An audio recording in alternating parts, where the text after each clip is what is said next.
Okay, this is Christina again with the Stage Nature Center. I apologize for that. I'm not quite sure what's going on. I lost the connection again here. I hope you guys were able to get reconnected. Let's try this again. I saw a few people come in and say that they were reconnected and then I lost you. So again, if somebody wants to let me know that everything is working okay and that they can see the screen. Yay, I hear somebody say that we're here and you can hear everything okay. If you could let me know that. I'm going to give us just a few moments here for people to reconnect before I start playing any of the videos. So that way I can make sure that this is all working okay. And hopefully I don't lose you guys this time. I apologize. Like I've said before in previous streams, I'm here by myself at the Nature Center. I am a naturalist. Doing this kind of stuff isn't necessarily my forte, so I don't know if this is user error or if we're just having connection issues here at the Nature Center, which we do from time to time, just like everywhere. So hopefully, okay, you can see the turkey PowerPoint file. Awesome. Thank you. And in just a minute, when I start the videos, you should be able to hear in the videos too. So once I start the videos, if somebody wouldn't mind commenting as well and letting me know that you can hear the videos okay and you can see them, that would be great as well, just so I can make sure everything is working okay and everybody can see everything. So I'm going to give us just a few more moments to see if anybody else checks in. And hopefully this all works okay. All right, I see some more people checking in. Hopefully everybody was able to find, we had quite a few people joining us earlier. It looks like we have less now, so I hope people aren't having trouble finding the live clip. All right, I'm gonna go ahead and get started. Oh, I apologize for that.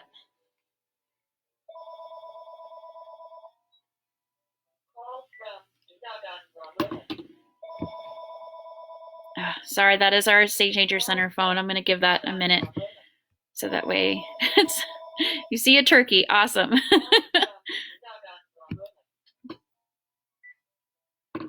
Okay.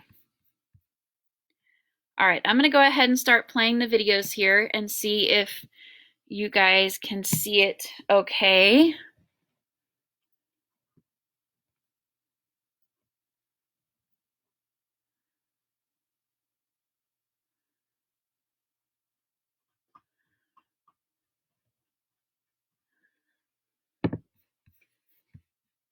Let's see.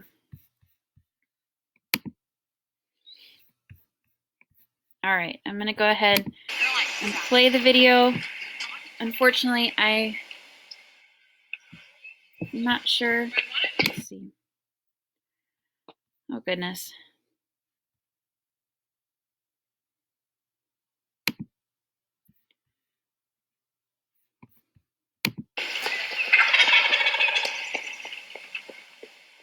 All right, hopefully you guys are seeing this video of a male turkey that I took this morning that was out near our feeders. Hopefully you guys can see and hear this okay. I'm just going to keep going, hoping that you guys can see and hear this because I can't see the comments right now since I'm sharing the video. But the turkeys, the wild turkeys, are something that we often get at our feeders, like I mentioned in the initial live video that I started today. And what you were seeing here was the male and female.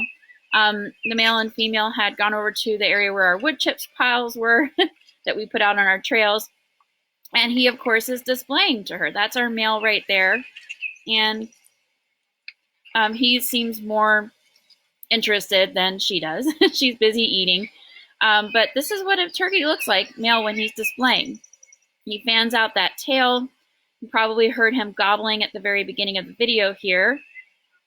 You can also see his beard hanging down, the feathers that are hanging down at the very front.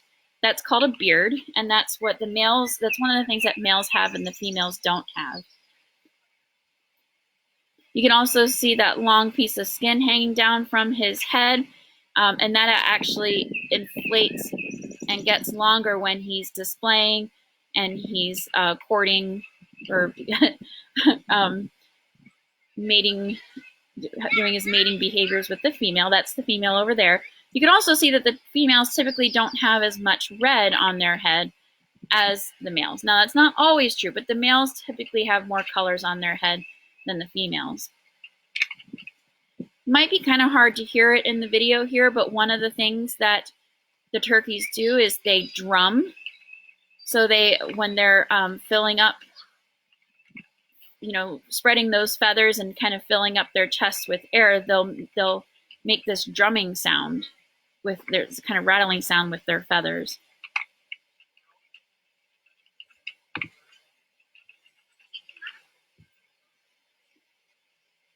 So one of the things I really like about this video here is how you can see all of the different types of feathers that they have, especially when he's displaying like this, and all the different colors. A lot of people find turkey feathers, and a lot of times the feathers that they find are those ones that are hanging down, that are a part of their wing, that are kind of like the brown and white stripes. And those feathers are, like I said, they're part of the wing, and those are the feathers that a lot of people find, but they can find a lot of the other feathers too. And all of these different feathers have different purpose. But turkeys really do have an amazing array of different types of colors to their feathers, especially since the males use their feathers so much for displaying to the females. You might hear people talking in the background. Like I said, our trails are open, so there are people coming out on their trails, which is great, and people love seeing this. They love seeing the turkeys. Probably one of the more popular animals that we get at our feeders are the turkeys.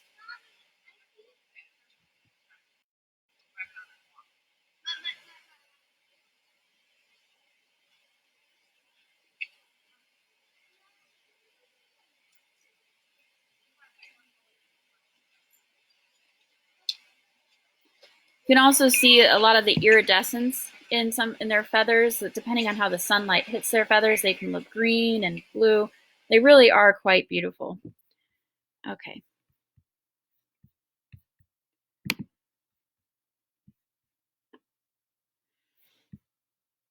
Okay.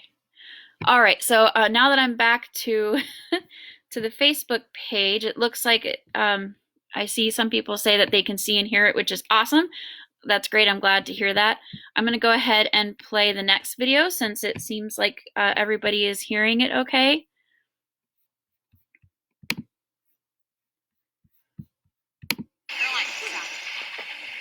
Oops, this is...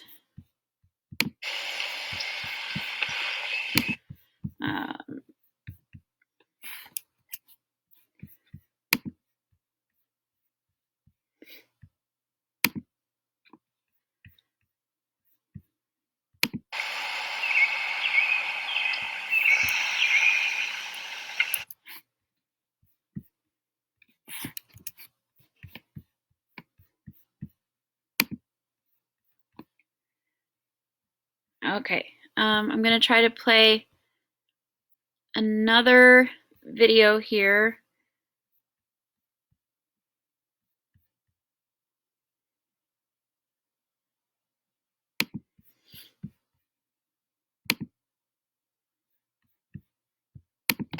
Okay, so this is another angle of the turkey. He finally turned around so I could get some some nice front footage of him. So if you're out on our trails, you'll see that the turkeys are actually quite calm around people. One of the things that's great about our trails here is that we're one of the areas left that has enough trees and enough natural resources for the wildlife to survive here and have a nice area where they can get away from a lot of the busyness of the other surrounding areas. So we also are strict on the types of activities that we allow on our trails out here. We don't allow people to bring out their dogs. They're not supposed to bring their dogs out on the trails, even if they're on leashes. We don't allow bicycling or even running on our trails, collecting of any kind. We are a nature preserve, and by restricting those activities, the wildlife has an opportunity to feel more comfortable in doing their natural activities. And so it's one reason we get to see the wildlife so much here at the Stage Nature Center. Okay, so that was another video of the male turkey.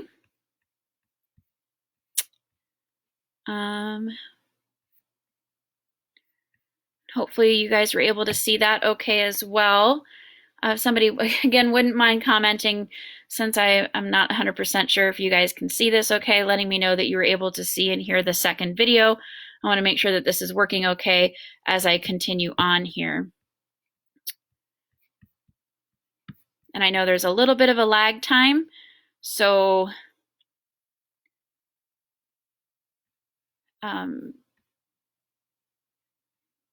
you guys might be a little bit behind me.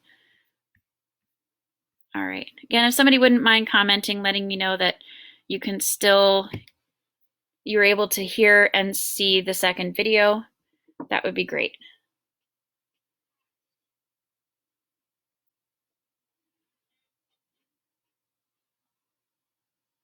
Okay. All right, let me pull up the next video.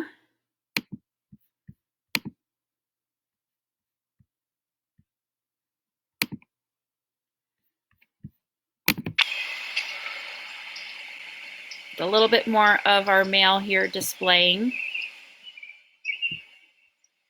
So again, if you come out on our trails, you have a good chance of seeing these turkeys doing their natural behaviors, because they are pretty used to people.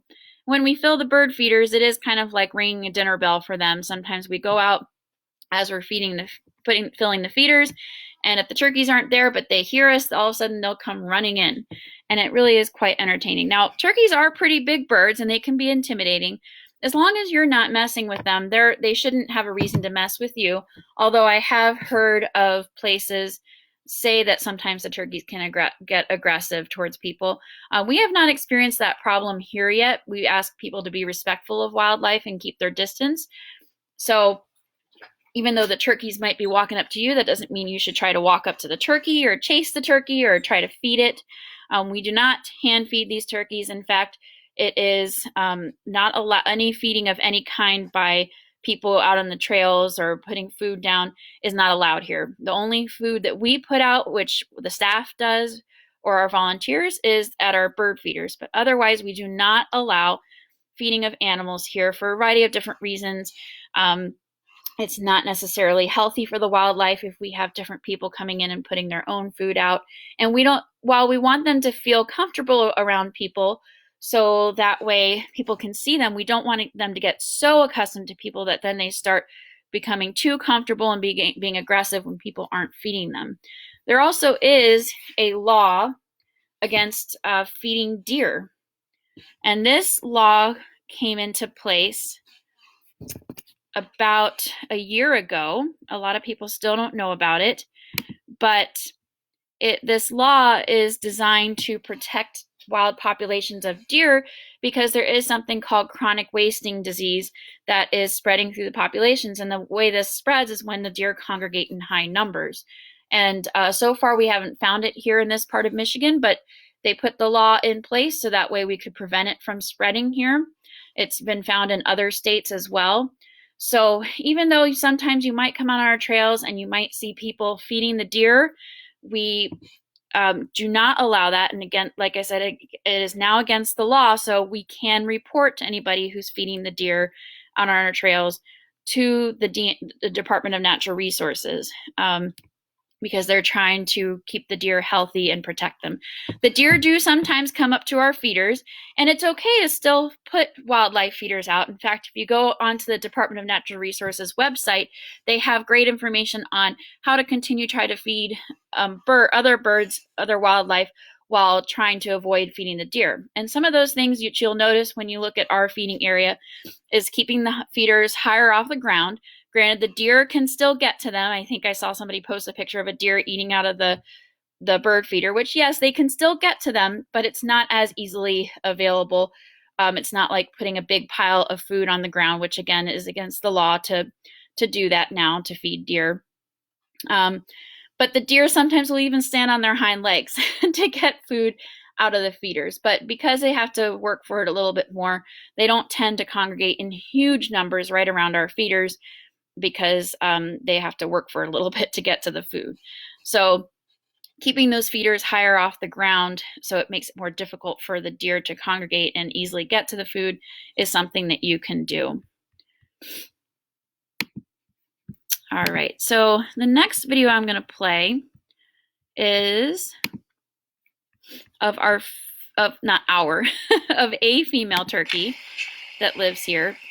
I wanted to play this so you can see the difference in her coloration. So she's feeding off of some of the food from the ground. Sometimes I sprinkle a little bit of food on the ground.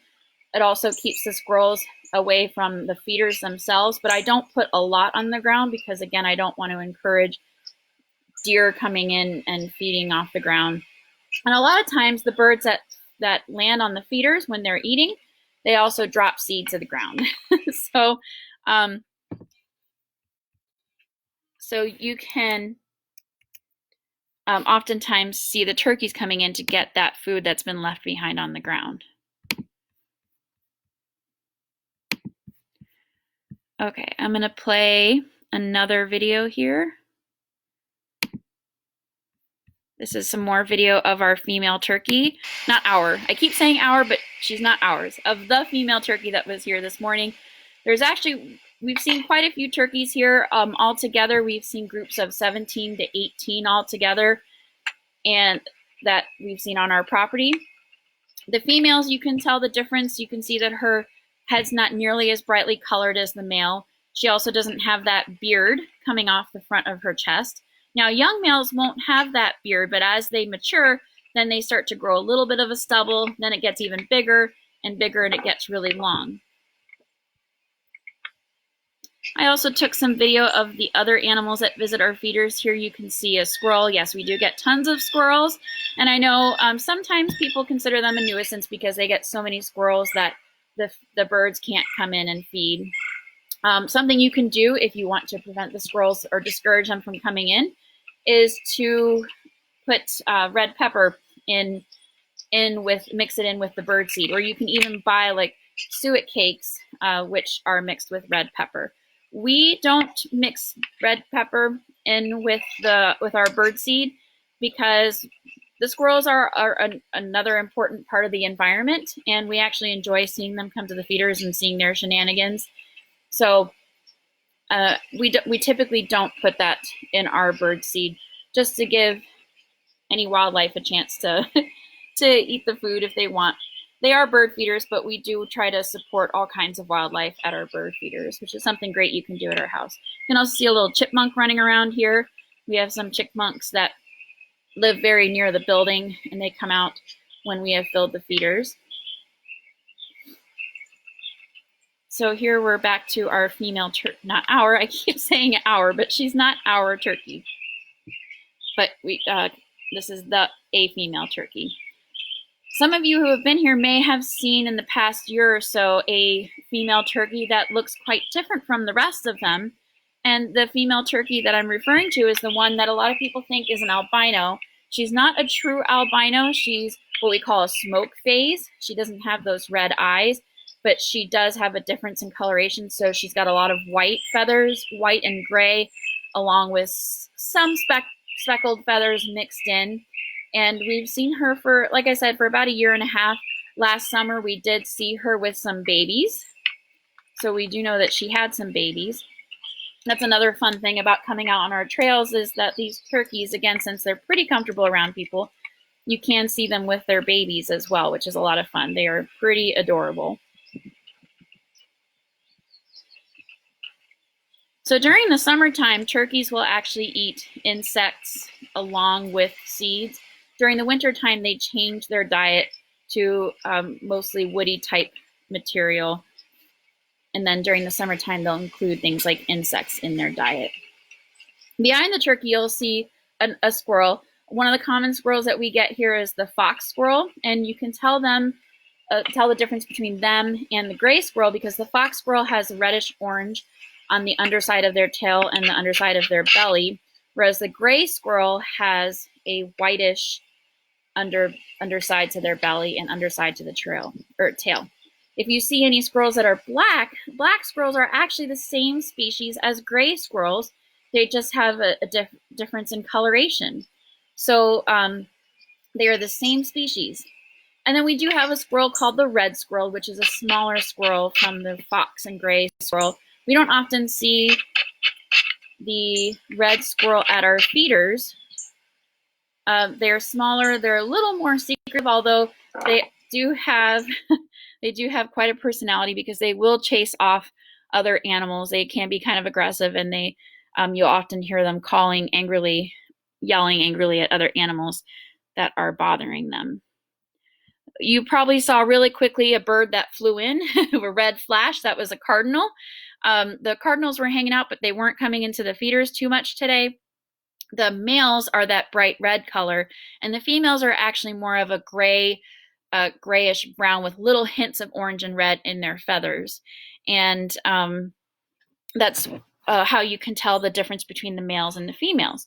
So a lot of times in the animal world, if there's a difference in coloration between males and females, the males are the ones that are more brightly colored and the females not so much. And that's because the males have to put more effort into the courtship, into their displays to attract the females. And a lot of times the females are the ones sitting on the nests. And when they're sitting on the nest, they don't want to have those bright colors that stand out to predators. So the females have duller colors to help them blend in with the nest to protect their babies. Okay. I'm going to come back here and check our comments, make sure everybody is still hearing and seeing okay. All right, I'm going to play another video here. And this next video is just some more video of the chipmunks that visit our feeders.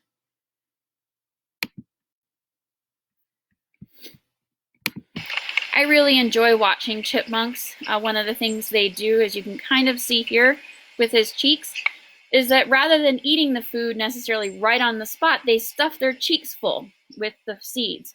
And their cheeks will get really, really big. And then they'll take the seeds back to their home and they'll actually dump the seeds out. Now, I've seen chipmunks before who've been collecting seeds in their cheeks, like this one is, and then they get startled and they actually dump the seeds out of their cheek so they can run away really fast because it does kind of weigh them down a little bit. But that's one of my favorite things about chipmunks is their ability to stuff their cheeks really big and take their food back to their home, to their burrow that they have underground or the logs that they live in. All right, let me play another video here. This one has a few birds in it that I was able to get. These birds are a little bit harder to videotape compared to the turkey because they're quicker, whereas the turkeys just kind of hang out.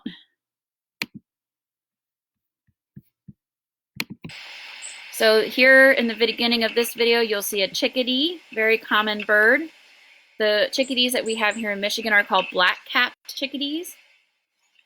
And they sound like they're saying their name, chickadee, dee, dee, dee. There's a blue jay that just flew into our house feeder. One of the things you'll notice in these videos is that we have a variety of different kinds of feeders, and that's to support different kinds of birds.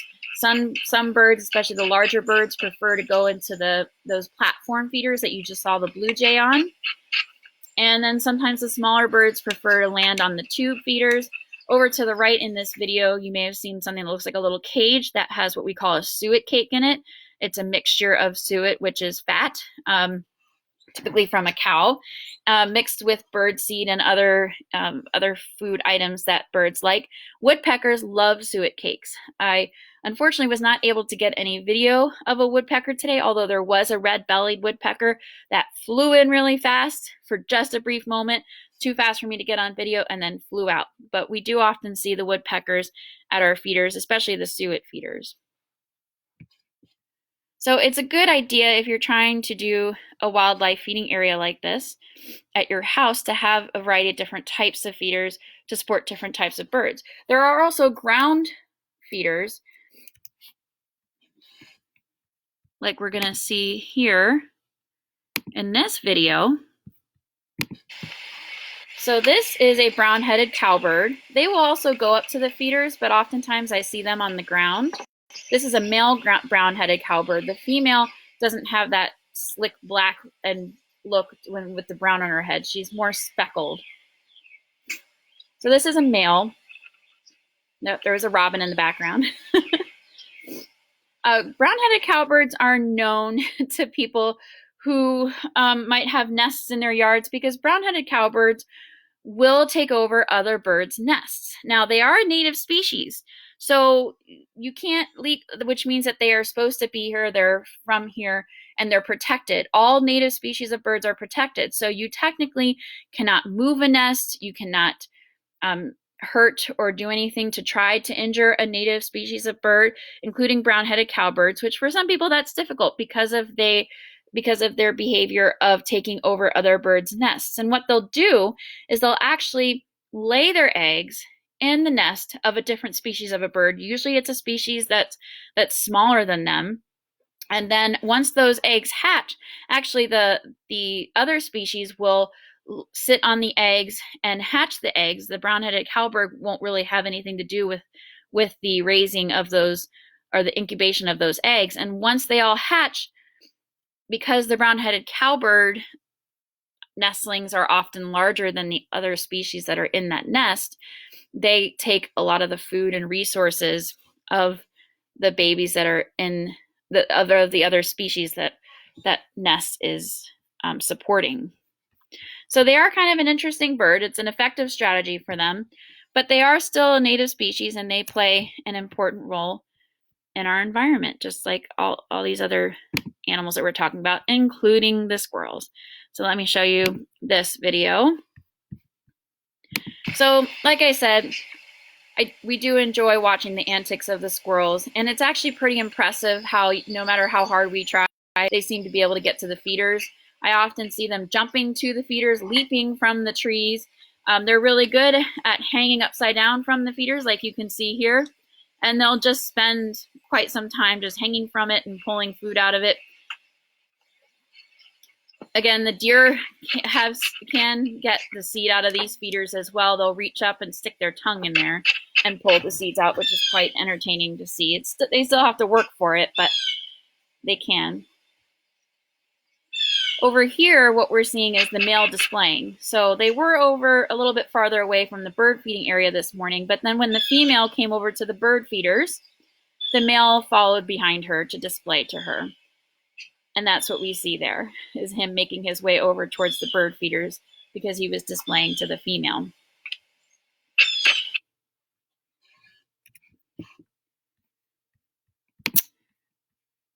Okay, let me show you another video here. It's a short video. Let's see.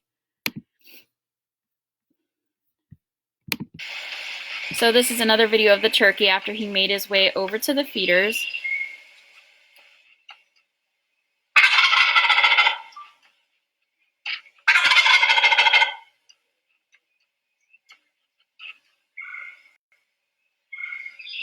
And that was why I wanted to show you that video, because it's always fun to hear and see them gobbling. And he was gobbling quite a bit today at the feeders.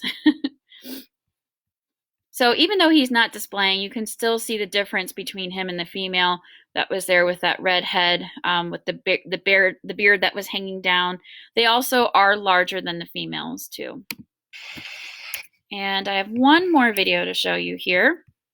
This was of a bird that we discovered right towards the end of when I was filming, was hanging out on the roof of the nature center. First there's a squirrel, but you'll see here I'm going to pan over to the top of the nature center. And we do see this from time to time. See, sorry about that. It'll make its way up there in just a moment here. That's actually our monarch way station there that you saw with the blue bench. And here is the bird that was hanging out on the top of our nature center. It was a goose.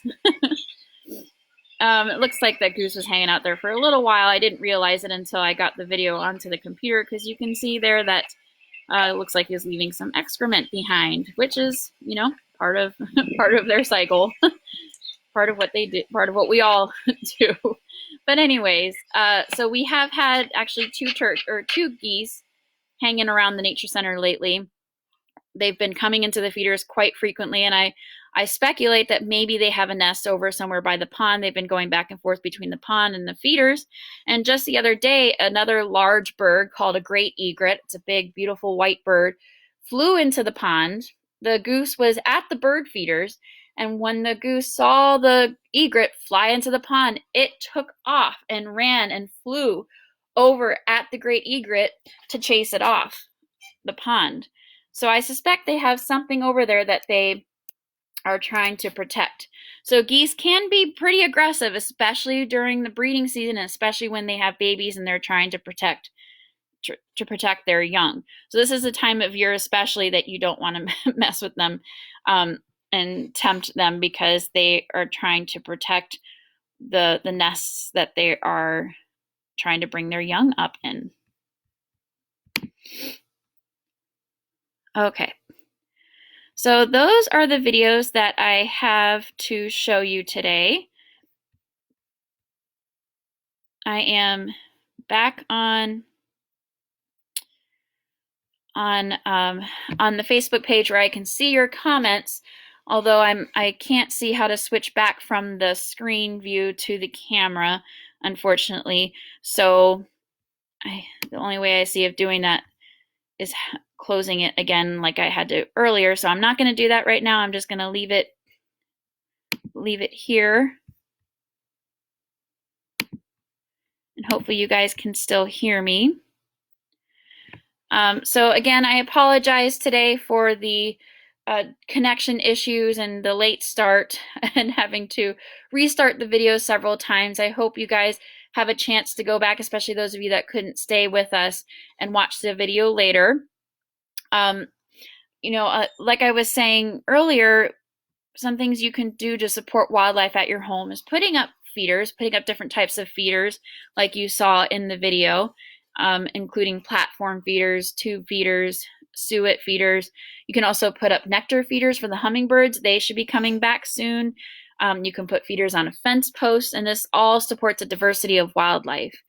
And then, of course, also remember the ground feeders like sparrows, juncos, mourning doves. These birds like to get bird feed from the ground. I wouldn't put a lot of bird food on the ground because, again, you don't want to attract a lot of animals down there that you necessarily don't want congregating, like deer. But you can sprinkle some food on the ground, and then the ground feeders will like to come into the feeders too. And actually, if you put up a natural shelter, like a small lean-to made out of sticks, if you put that up as a little shelter somewhere near the feeders, the ground feeders will oftentimes go and feed underneath the lean-to. They feel more comfortable because they feel protected underneath that. So that's something else you can put in your bird feeding area. You can place bird houses in or near the feeding area. We have a birdhouse in our bird feeding area, and we do see birds from time to time in it. It is a bluebird house, but we typically see wrens nesting in it. The wrens aren't yet nesting, but they will nest in that house near our feeders. And then something else that is great to do is have a source of clean water. We have the pond right there, so we don't put out an additional source of water. But if you don't have something like a pond nearby, then you can put out like a small bathing area for the birds to get clean water. Also, make sure you don't use chemicals like pesticides and insecticides around your feeders, because that can be very, very deadly for these animals. And if you're encouraging them to come into your yard, you don't want to do something that's going to make them very sick. So avoid using those kinds of things, chemicals, around the area. Another thing you can do is leave leaves in the fall time. A lot of people clean up those leaves, rake up those leaves because it looks a little bit nicer, but actually the leaves provide a protective layer for a lot of animals during the winter time. So a lot of different types of insects will go underneath the leaves, and that's how they spend their winter time, protected from the cold temperatures. Sometimes you'll get animals that are on the ground. Like there's a type of bat called the red bat, and they will end up on the ground, especially when they're carrying their babies, because they're so heavy with their babies that they'll end up on the ground when their babies are on them, that they'll end up nursing from the ground, and they will actually blend in right in with the leaves. So leaving the leaves can do a lot for wildlife, and will also serve as a nutrient source for the things around your feeders. So these are some things you can do to encourage wildlife at your feeders. Again, we don't want people hand feeding wildlife because you don't want them to become so accustomed to people that they lose that natural fear of people, and then they start coming to people to try to get their food, which can put them in danger and can also cause spread of disease if a lot of animals are coming into a feeder at one time. But it's a great thing to do to put out feeders also, especially during the winter time, to give animals that stick around some additional resources, and also for migrating animals too. So these are some things you can do to support your wildlife at home. If you really want to, you can also get your habitat certified by the National Wildlife Federation. There's other organizations that do this too, but you can you go online to the National Wildlife Federation. You can find a checklist of things that you need to have around your wildlife area, which a lot of it is what we talked about. And once you prove that you have all that stuff, you can certify your habitat, and then they'll send you can get a sign to put up in your yard saying that you have a certified wildlife habitat. And that's just another great way of showing that you're trying to support wildlife, and that might encourage other people to try to support local wildlife as well. All right, well, I think I'm going to go ahead and close up here. So I hope you guys were able to see the videos okay. Again, I apologize for the technical difficulties.